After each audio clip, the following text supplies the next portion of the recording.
When I finished my interim in New Jersey, like, I don't know, it feels like a very long time ago. It has to be at least a decade or more ago. It was a really, really, really hard and challenging interim in which the church beat up its pastor.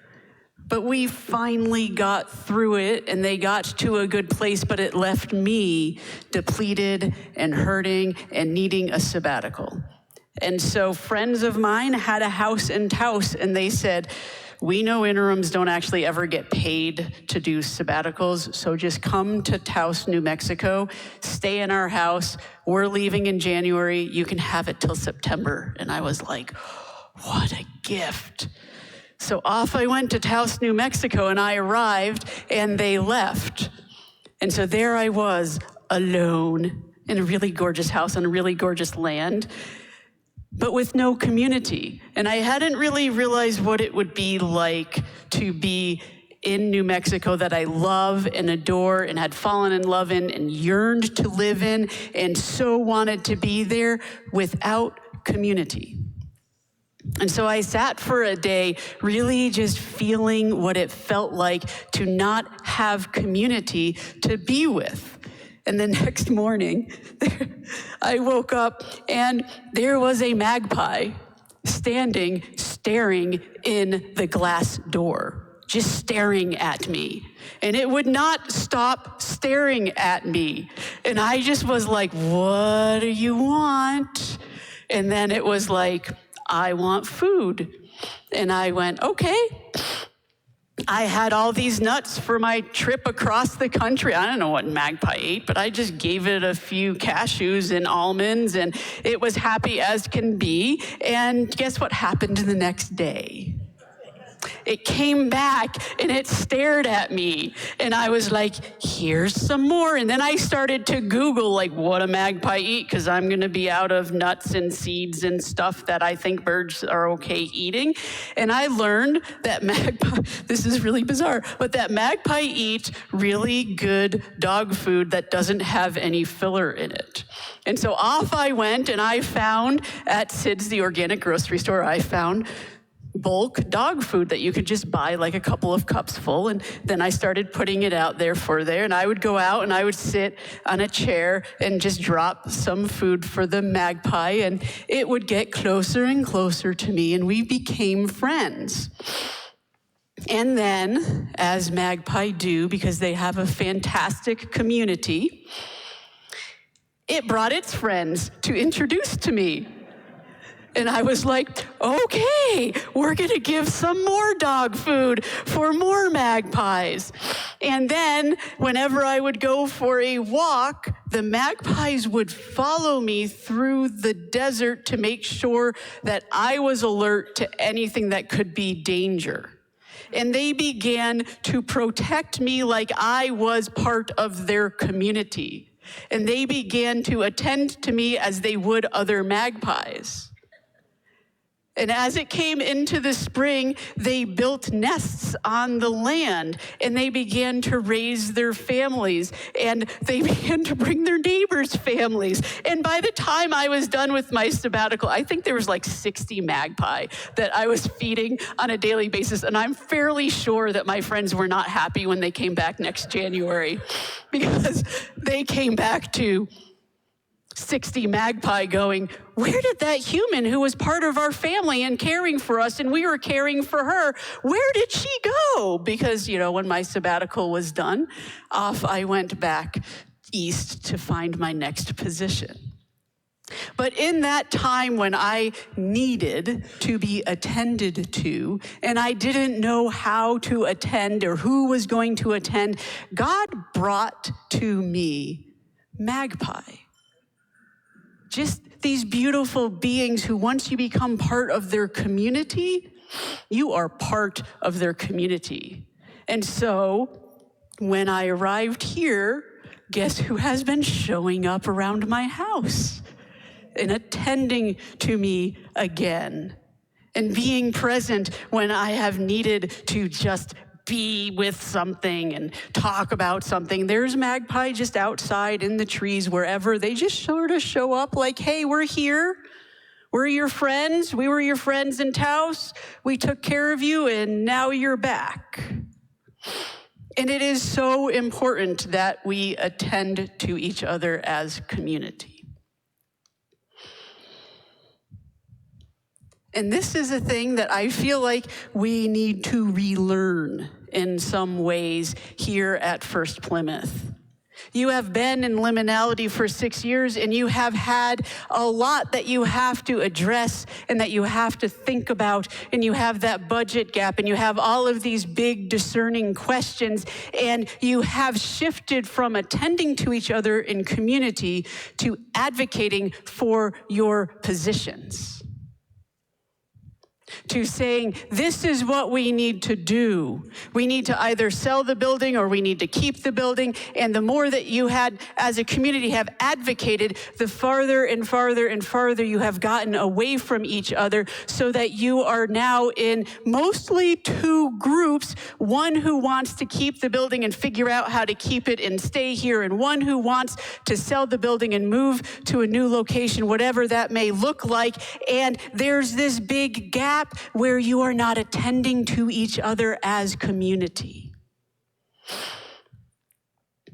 And that is sort of what the work that we need to address right here and right now and in the next year, before we enter into any consensus decision and discernment and into any, what is the word? Wow, it just left my head.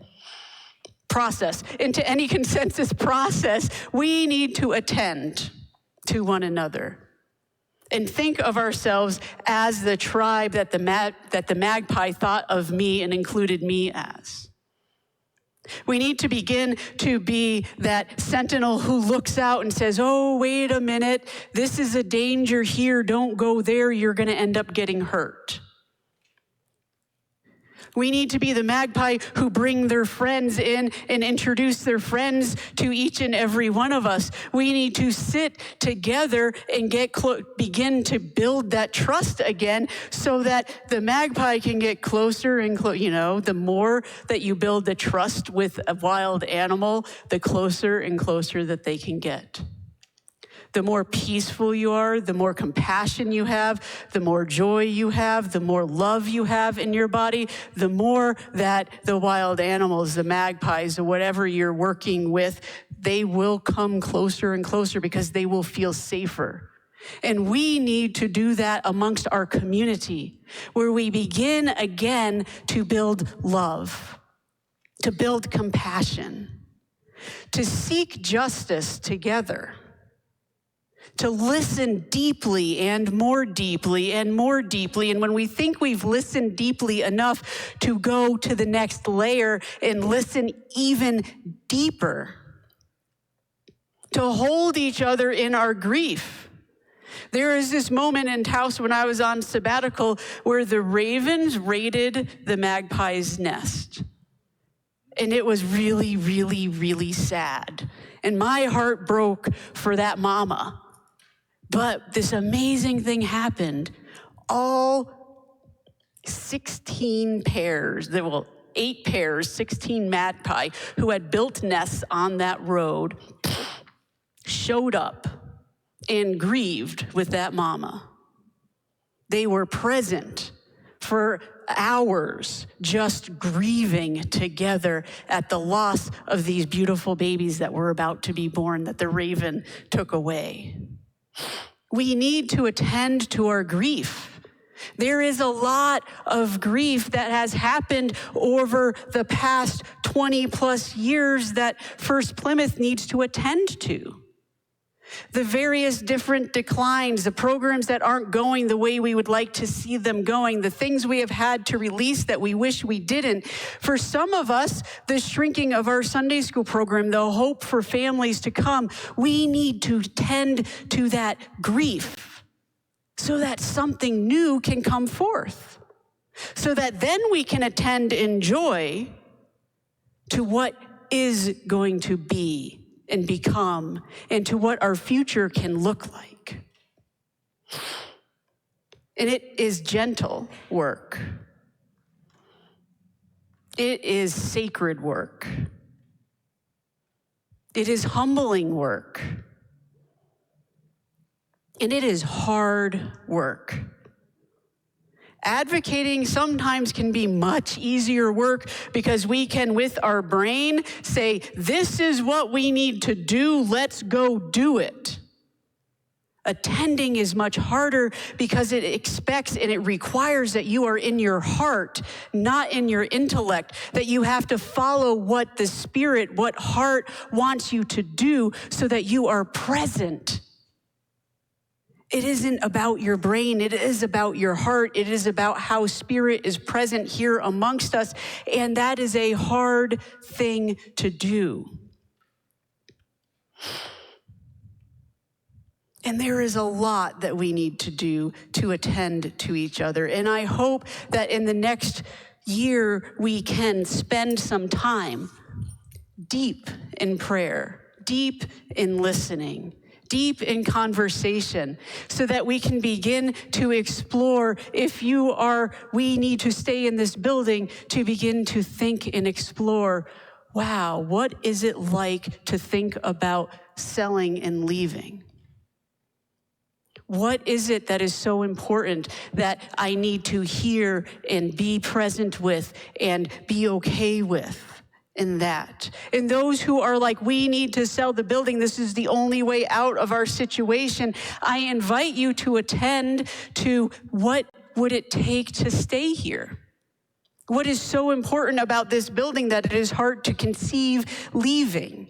And as we begin to try the other person's position, to listen and to attend fully to the other person's position without any kind of judgment, it will begin to bring us back to that center, to community, to the celebration of being together as one faith community with one vision, with a mission that we can all get behind because we're not trying to advocate our own positions, where we can celebrate our life experiences, where we can grieve fully together, where God flows amongst us freely and fully and vibrantly, where when everybody walks in and sits in our seats, they know and feel this community and know and feel that no matter what our advocating stances are,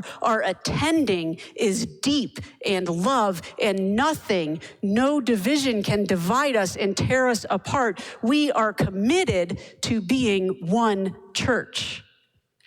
First Plymouth Congregational Church here in Denver, whatever that looks like, and that we are together so that when the decision is made by the sacred, we hear it together. We act on it together. We can notice and hold those for whom it may not be their first choice tenderly and beautifully together. This morning, as I woke, I have been doing a book with Deborah during Lent where we create art according to a word. And God said to me when I woke up this morning, what would it look like to attend? And so I created a collage and a haiku for what is attending, what is this prayer that we have to attend to each other. And so pray with me. Shift our hearts, O God, from advocating destruction to attending community, compassion, justice, hope, peace, and love above all else. Amen.